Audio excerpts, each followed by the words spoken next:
Joining me now for a reaction, Georgia Congressman Rick Allen. Mr. Allen, welcome to the Salcedo Show. Glad to have you, sir. Officials in Cobb County, there in Georgia, say the economic attack launched by Major League Baseball will likely cost local businesses upwards of $100 million. Should Americans take this lying down?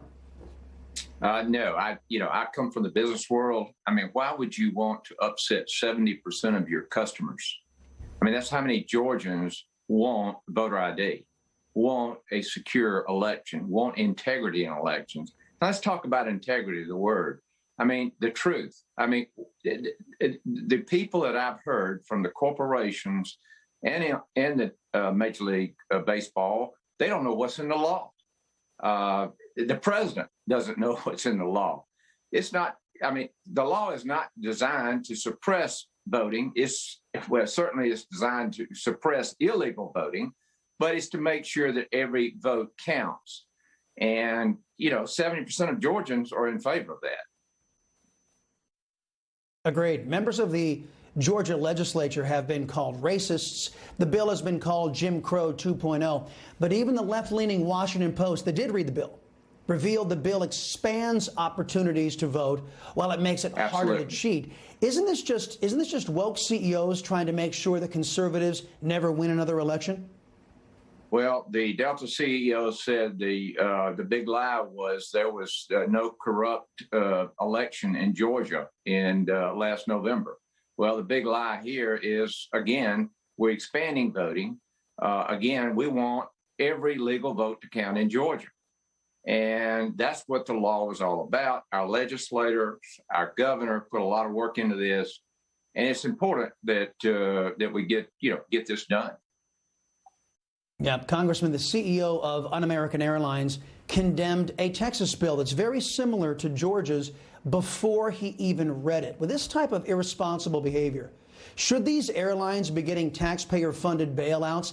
And can taxpayers claw back any of the $25 billion that American Airlines and Delta Airlines got from the previous administration, from the Trump administration? Well, we need to take back our country.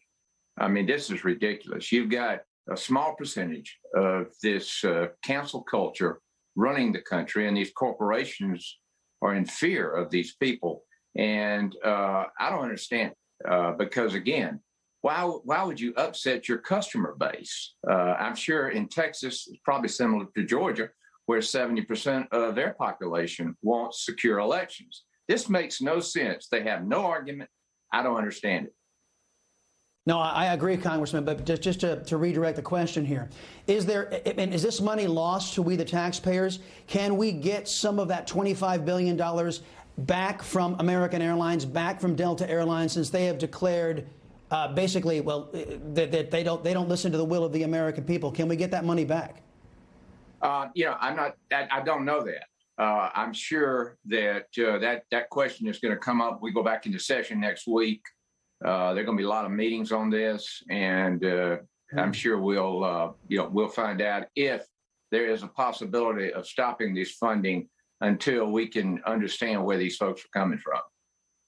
Yeah, I'd love to vote with my wallet, Congressman, and never take an American Airlines flight again, never take a Delta flight again.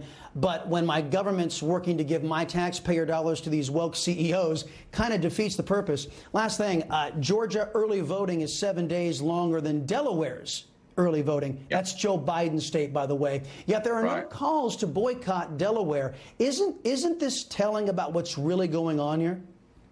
Yes. I mean, President Biden was way off base. I don't know who prepared his remarks, but it's unconscionable that the sitting U.S. president would come on and tell untruths about the law and about what Georgians want.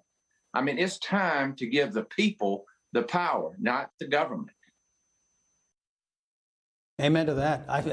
That's a perfect exclamation point for the interview. Congressman, appreciate the time. We'll talk again. The Constitution and our